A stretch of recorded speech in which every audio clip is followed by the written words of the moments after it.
ये है दिल्ली दर्पण।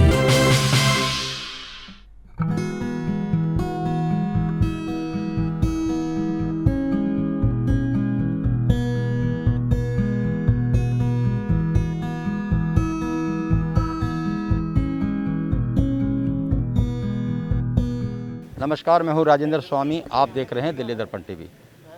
मोदी सरकार के 7 साल हुए हैं और इधर नगर निगम में भी केवल 1 ही साल बचा है। ऐसे में कोरोना महामारी के दौरान पूरी शिद्दत के साथ बीजेपी ने सेवा कार्य करने का दावा किया है और इस बार जो सेवा ही संगठन है, इस नारे के साथ अलग अलग इलाकों में सेवा अभियान चलाए हुए हैं। कोरोना महामारी के दौरान जो सामग्री उपयोगी होती है उस सामग्री को जनता तक पहुँचा रहे हैं, तो कई राशन तक पहुँचा रहे हैं।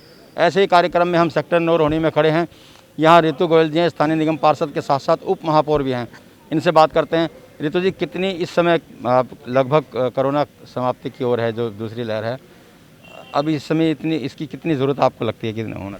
देखिए, दूसरी लहर वाकई समाप्ति की ओर है। खासतौर पे दिल्ली में काफ़ी केसेस कम हो गए। हम रोज़ मीडिया में देख रहे हैं, आज 550 के करीब केस है, कहाँ 40,000 के करीब केस थे। समाप्ति की ओर है, लेकिन ऐसे अनुमान लगाए जा रहे हैं कि तीसरी लहर भी आएगी। पर मैं तो ईश्वर से यही प्रार्थना करती हूँ कि ये सारे अनुमान गलत हो और कोरोना पूरी तरह समाप्त हो जाए।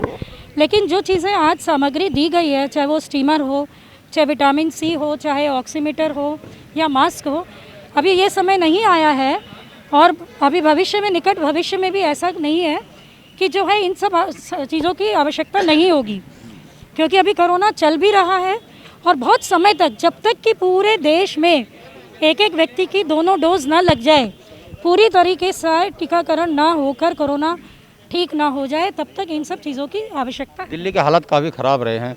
आरोप ये भी लगे कि नगर निगम और दिल्ली सरकार के बीच तालमेल की कमी रही है और वो कमी अब दिख भी रही है। संवाद की स्थिति लगभग हमने देखी नहीं है कि संवाद होता रहा हो। आप महापौर रही हैं, अब भी तीसरी लहर आने वाली है और 1 साल बीजेपी का बचा है। क्या लगता नहीं कि सरकार के साथ मिल करके काम करना चाहिए हमें? देखिए, ये बात तो सच है कि सभी सरकारों को मिलकर काम करना चाहिए, क्योंकि इस बार सभी पार्टी और विचारधारा से ऊपर उठकर एक ही बात बनती है कि हम सभी इंसानियत की सोचें और अपने देश का एक एक व्यक्ति स्वस्थ हो, उसकी भले की सोचें और कोरोना से हम किस तरह से निपट सकते हैं उसकी सोचें। लेकिन राजनीति है और दिल्ली सरकार की मैं बात कहूँगी तो उनको हर बात में केंद्र को दोष देना आता है। उन्होंने, केजरीवाल जी का ये स्वभाव रहा है आरंभ से लेकर अब तक, वो कुछ भी ना कर पाए तो वो कहते हैं कि मोदी जी के कारण मैं नहीं कर पाया। आज भी चाहे वो ऑक्सीजन की बात थी, जबकि उनको सारे साधन थे, उनको ऑक्सीजन संयंत्र और लगवाने चाहिए थे, पर आपने देखा कि पीछे क्या हालत हुई दिल्ली वासियों की। ऑक्सीजन की कमी के कारण लाखों हज़ारों मौतें हुई। तो ये सब इसमें जो है, दूसरा अभी वैक्सीनेशन की इतनी कमी हो रही है।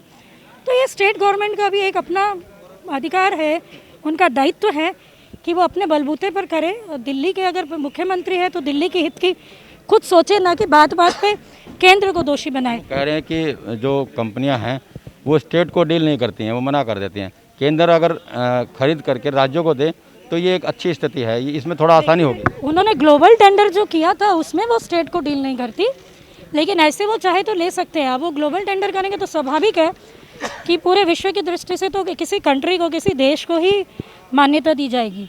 लेकिन उस हिसाब से उन्होंने बहुत सी वैक्सीनेशन की जो है उसकी बर्बादी भी हुई है और उसका जो है रख रखाव और उसका सही तरीके से डिस्ट्रीब्यूशन भी नहीं हो पाया। ये भी एक बहुत बड़ा कारण था। एक बड़ा सवाल ये भी है, अस्पतालों में हो रहा है, निजी बड़े बड़े अस्पतालों में वैक्सीनेशन चल रहा है, सरकारी जितने भी सेंटर हैं वो बंद हो गए हैं, वैक्सीन की वहाँ कमी है, तो प्राइवेट को कैसे मिल पा रही है ये? देखिए, जो कोविशील्ड है वो तो मिल ही रही है, चाहे प्राइवेट हो चाहे वो सरकारी हो। उसमें दिक्कत आ रही है कोवैक्सीन में।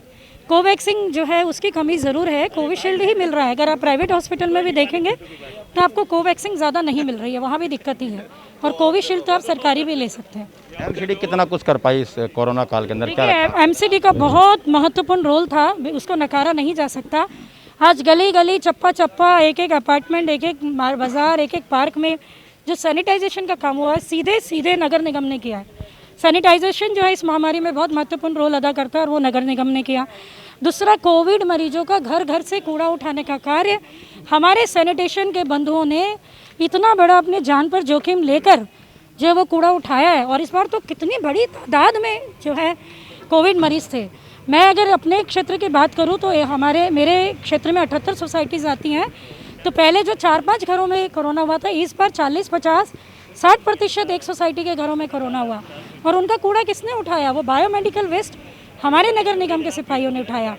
तो इस तरीके से शमशान घाट जो हमारे 15 आते हैं, इतनी बड़ी एक चुनौती थी क्रिमेशन की, इतनी बड़ी चुनौती थी, और उस पर भी जो है सारा जो है नगर निगम ने संभाला। 3 अस्पताल हमारे बालक राम, राजन बाबू, हिंदू राव, हमने अपने ऑक्सीजन प्लांट भी लगवाए, काम किया।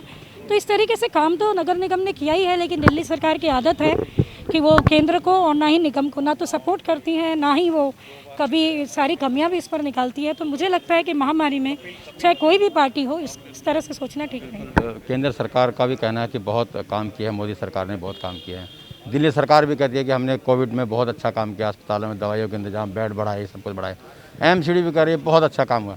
आपको क्या लगता है, दिल्ली की स्थिति वाकई अच्छी थी क्या? देखिए, ये जो इस बार जो दूसरी लहर आई, वो अचानक में इतनी ज़बरदस्त तरीके से और इतनी अचानक में आई कि ये बात सच है कि कोई सरकार भी मुझे लगता है कि इससे वाकिफ़ नहीं थी। उन्हें किसी तरह का अनुमान नहीं था कि इस तरीके से कोविड एकदम से बढ़ जाएगा और इस लेवल पे आ जाएगा। तो इसीलिए वो तैयारी नहीं थी। और लेकिन ये है कि इस बार तीसरी लहर के लिए केंद्र हो, चाहे दिल्ली हो, चाहे नगर निगम हो, पूरी तैयारी कर रही है। बाकी दिल्ली वासियों को उसको का भुगतान करना पड़ा। जो जाने गई वो दुख हमेशा, वो दर्द, वो टीस दिल में हमेशा रहेगी। बात किसी पार्टी राजनीति की नहीं है, बात केवल ये है कि जो जिनके घर से लोग चले गए वो तो विषय दुखद है ही, वो तो लौट के नहीं आएंगे। लेकिन यह है कि इसका अनुमान नहीं था किसी को भी। इसके लिए अगर दोषारोपण की बात आएगी, जिम्मेदारी और जवाबदेही की बात आएगी, क्या लगता है कि ये मुद्दा रहेगा आने वाले, अब चुनाव भी आने वाले हैं एक साल के अंदर अंदर, आप भी मुख्य पदों पे रही हैं, क्या ये मुद्दा रहेगा कि कोरोना में दिल्ली की हालत बहुत ख़राब थी और इसके लिए जिम्मेदार कौन था? देखिए, ये मुद्दे, अगर महामारी, मुझे ऐसा लगता है कि कुछ मुद्दे होते हैं जो समय के साथ चले जाते हैं, कुछ मुद्दे होते हैं जनजीवन से जुड़े हुए, हमेशा साथ चलने वाले मुद्दे होते हैं। कोरोना महामारी, अगर कोरोना की तीसरी लहर नहीं भी आई या उतनी ना आई या ख़त्म हो गया, वैक्सीनेशन हो गया, तो ये मुद्दे भी ख़त्म हो जाएंगे। कोई महामारी के मुद्दे या कोई भी जो एक समय विशेष के साथ कोई मुद्दा उठता है तो जो लोगों की याददाश्त भी उतनी नहीं होती। हालांकि ये महामारी का मुद्दा था तो बहुत बड़ा मुद्दा है, एक मुद्दा रह सकता है, लेकिन जनता से जुड़े और भी चीज़ें हैं जिसको लोग जिस पर गौर करते हैं। महामारी तो एक राजनीति में बेशक हम एक दूसरे पर दोषारोपण कर दें, पर ये जनता से जुड़ा वो मुद्दा नहीं है। समय के साथ इसके घाव भर जाएंगे और शायद ये मुद्दे भी ख़त्म हो जाएंगे। ये आदिकाल से होता रहा है, जब जब कोई भी ऐसी प्राकृतिक आपदा आई, कभी बाढ़ आए, कभी भूकंप आए, कभी कुछ भी ऐसा होता है। जीवन पटरी पर जल्दी से जल्दी लौटे, कोरोना लगभग ख़त्म हो रहा है ऐसा भी मानते हैं। अब ज़िंदगी आराम से लौटे, इसके लिए अब क्या कुछ सोचा है? अब एक साल नगर निगम ने क्या होना चाहिए, ऐसा क्या प्रायोरिटियाँ रखी जाएंगी? बीमारी से इतर डेवलपमेंट के भी कार्य हैं। देखिए, कोरोना के साथ निपटने की तैयारी तो रखनी ही पड़ेगी, क्योंकि आप कुछ नहीं कह सकते कि कल कैसा हो और बदतर हो, बेहतर हो। तो सभी सरकार को, सभी जितने भी तंत्र है सरकारी, उन सबको अपनी तैयारी रखनी चाहिए, उसमें कोई कमी नहीं रखनी चाहिए। इसके लिए तो मैं बिल्कुल कहना चाहूँगी। दूसरी बात और भी है, जनता से जुड़े बहुत से विषय हैं, तो अगर कोई भी सरकार उस पर या कोई भी तंत्र उस पर काम नहीं करता है तो उसका खामियाजा तो भुगतना ही पड़ेगा। नगर निगम अपनी तरफ से कर रही है और करेगी।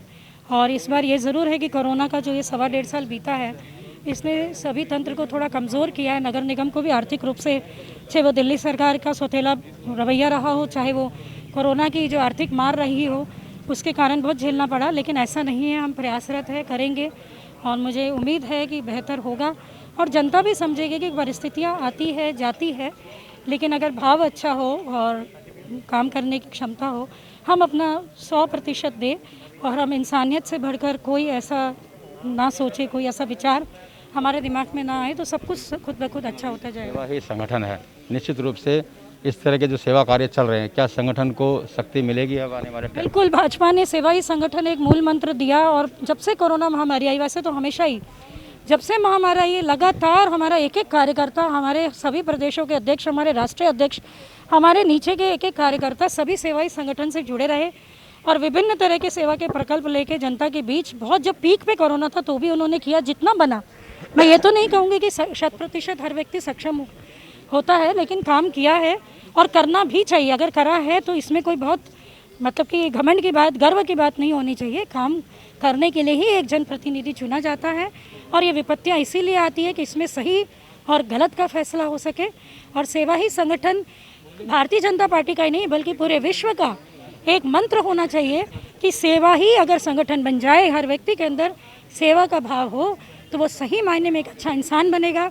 और एक अच्छा इंसान को फिर वो कैसा नेता है नहीं है वो ऊपर वाला ही और जनता खुद डिसाइड करती है। गुप्ता जी हमारे साथ मौजूद है, उनसे जानते हैं कुछ सवालों के जवाब। सर, और दिल्ली में किस तरह के कार्यक्रम और आयोजित करने का फैसला किया है आप लोगों ने? देखिए, भारतीय जनता पार्टी पिछले 1.5 पौने 2 महीने से हम सेवा ही संगठन के काम कर रहे हैं और दिल्ली में हर सरकारी अस्पताल के बाहर भोजन देना, प्लाज्मा और ब्लड डोनेशन हमारे कार्यकर्ताओं ने किया है। जो होम आइसोलेशन में थे उनको घर पर खाना पहुंचाना, डॉक्टरी सलाह के माध्यम से मदद पहुंचाना, और हमारे सभी निगम पार्षद इलाके में सफाई कर्मी हो, निगम के कर्मी हो और ज़रूरतमंद उनको राशन किट, स्टीमर ये सब दे रहे हैं। हमने ये पूरा अभियान जो सेवा ही संगठन चला रखा है, इसको हमारे निगम के पार्षद के स्तर पर, पार्टी कार्यकर्ता के स्तर पर लगातार चलता रहेगा। इस कोरोना महामारी में पार्टी कार्यकर्ताओं ने कोरोना योद्धाओं की तरह अपनी भूमिका निभाई है और हम उस हर कोरोना योद्धा को सलाम करते हैं, सैल्यूट करते हैं, जिन्होंने वो निगम कर्मी के रूप में हो, डॉक्टर के रूप में हो, पैरामेडिकल स्टाफ के रूप में हो या फिर पुलिस कर्मी हो, वो भी बहुत अच्छी भूमिका में काम किया है। उनको सबको सैल्यूट करते हैं और भारतीय जनता पार्टी इस सेवा ही संगठन के काम को करते रहेंगे। सर, इस वक्त दिल्ली में वैक्सीनेशन को लेकर के काफ़ी कंफ्यूजन हो रहा है कि केजरीवाल सरकार कह रही है कि उनके पास वैक्सीन नहीं है और लोगों में काफ़ी ये डर पैदा हो रहा है कि वो वैक्सीन कब लगवाएंगे। इस बारे में आपकी सरकार क्या कर रही है? देखिए, दिल्ली सरकार हमेशा ही कन्फ्यूज़न, डर और भय पैदा करती है। अगर आप उदाहरण के लिए मैं बताऊं, पहली वेव में मनीष सिसोदिया ने कहा था 31 अगस्त तक 5.5 लाख केस हो जाएंगे और उसके फलस्वरूप दिल्ली में डर और भय का माहौल हो गया, लोग दिल्ली छोड़ने लगे। अभी दोबारा से जब कोरोना, तो इन्होंने ऑक्सीजन का सही तरह से इस्तेमाल नहीं कर पाया, डिस्ट्रीब्यूशन नहीं किया, मिसमैनेज कर दिया और उसके कारण भय का माहौल हो गया। अब ये वैक्सीन की बात कर रहे हैं और वास्तविकता ये है कि भारत के अंदर जितनी वैक्सीन बन रही है, जितनी सरकार दे रही, 50% इनको फ्री दे रहे हैं जो 45 साल से ऊपर के लोगों के लिए, और 50% ऑफ द प्रोडक्शन जितना हो रहा है वो 18 से 44 साल के लोगों के लिए जा रहा है। पर्याप्त वैक्सीन है। चरणबद्ध तरीके से भारत सरकार ने कहा है कि नवंबर तक सबको वैक्सीन लग जाएगी। इसमें कोई भी अफरा तफरी करने की ज़रूरत नहीं है, माहौल ऐसा बनाने की ज़रूरत नहीं है। दिल्ली सरकार से जो काम करना चाहिए उन्हें, वो काम वो कर नहीं पाए, तो अपनी नाकामी को दिखाने के लिए, छुपाने के लिए कुछ ना कुछ तो वो करेंगे। तो उनका पुराना टैक्टिस है कि अपनी नाकामी को छुपाने के लिए वो दूसरों के ऊपर, केंद्र के ऊपर दोषारोपण करते हैं, जबकि असलियत ये है कि उन्होंने ऑक्सीजन का मैनेजमेंट नहीं किया, उन्होंने मेडिकल इंफ्रास्ट्रक्चर नहीं बढ़ाया, उन्होंने वेंटिलेटर नहीं बढ़ाए, उन्होंने बेड नहीं बढ़ाए, उन्होंने सही से वैक्सीन का प्रिक्योरमेंट नहीं किया। इस कारण से ये सारी दिक्कतें हैं। कोरोना काल के अंदर एमसीडी ने बहुत काम किए, इसका दावा इन्होंने किया है। अब सेवा के कार्य चल रहे हैं। आने वाले समय में इस सेवा का क्या फल इन्हें मिलता है, ये जनता बता देगी। कैमरामैन सोनू के साथ राजेंद्र स्वामी, दिल्ली दर्पण टीवी। लेटेस्ट खबरों के लिए सब्सक्राइब करें हमारा YouTube चैनल या फिर लॉग ऑन करें www.delhidarpantv.com। खबरों की कवरेज और विज्ञापनों के लिए संपर्क करें इस नंबर पर।